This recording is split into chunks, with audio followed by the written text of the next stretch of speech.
उत्तराखंड में एक फल होता है जिसका नाम काफल है और इस फल के बारे में सिर्फ उत्तराखंड के लोग ही जानते हैं क्योंकि ये फल मार्केट में कहीं भी नहीं मिलता।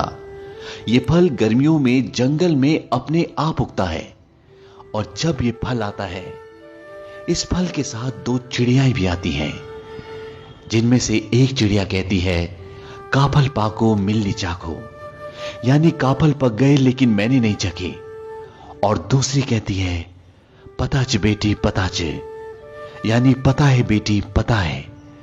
तो ये दो चिड़ियाएं काफल के साथ क्यों आती हैं और ये ऐसा क्यों बोलती हैं? इसके पीछे एक दर्द भरी कहानी है। ये बहुत समय पुरानी बात है। उत्तराखंड के छोटे से गांव में एक मां और बेटी रहती थी जो बहुत गरीब थी और उनके पास आय का कोई भी साधन नहीं था। उनके पास एक छोटा सा खेत था जिस पर उस बच्चे की मां खेती कर कर बहुत मुश्किल से अपनी गुजर बसर करती।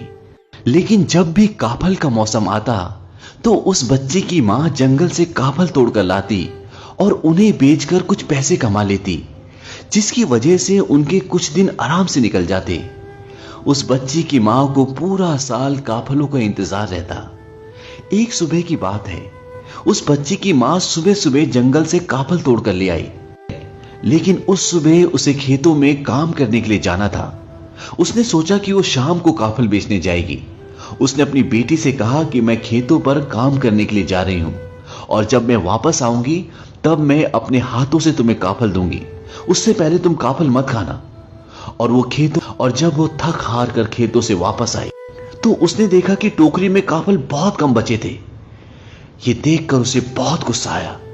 उसने सोचा कि मैं सुबह सुबह काफल तोड़ने गई, उसके बाद खेतों पर काम करने गई और मेरे कहने के बावजूद इसने काफल खा ली। उसकी बच्ची काफल की टोकरी के पास ही सो रही थी। उसने गुस्से में एक जोरदार मुक्का अपनी सोती हुई बेटी को मारा और वो मुक्का लगने के बाद उसकी बेटी कभी नहीं उठी। वो हमारी दुनिया छोड़कर हमेशा के लिए चली गई। हालांकि उसकी मां का ऐसा कुछ भी इरादा नहीं था, लेकिन होने को कौन टाल सकता है। और इस घटना के बाद उसकी मां कई घंटों तक उसी के सामने बैठी रही। दरअसल उस बच्ची ने काफल नहीं खाए थे। दिन में गर्मी बढ़ने के कारण काफलों की नमी कम हो गई थी और वो सिकुड़ कर छोटे हो गए थे और इसलिए उसकी मां को लगा कि टोकरी में काफल कम है। जैसे जैसे शाम हुई वैसे वैसे हवा में ठंडक और नमी बढ़ी और काफल वापस अपने साइज में आ गए। ये देखकर मां को पूरी कहानी समझ में आ गई और उसको एक गहरा सदमा पहुंचा और वो भी उसी शाम अपनी बेटी के साथ हमारी इस दुनिया को छोड़कर हमेशा के लिए चली गई। कहा जाता है कि उस मां और उस बेटी की आत्मा दो चिड़ियाओं में चली गई जो हर साल गर्मियों के मौसम में आती हैं जब काफल आते हैं। और उसकी बेटी कहती है कि काफल पाको मिलनी चाको, यानी कि मां काफल पक गए मैंने नहीं चखे। और उसकी मां कहती है पताच बेटी पताच, यानी मुझे पता है बेटी पता है। तो काफल जैसे स्वादिष्ट फल के पीछे ये एक दर्द भरी कहानी थी।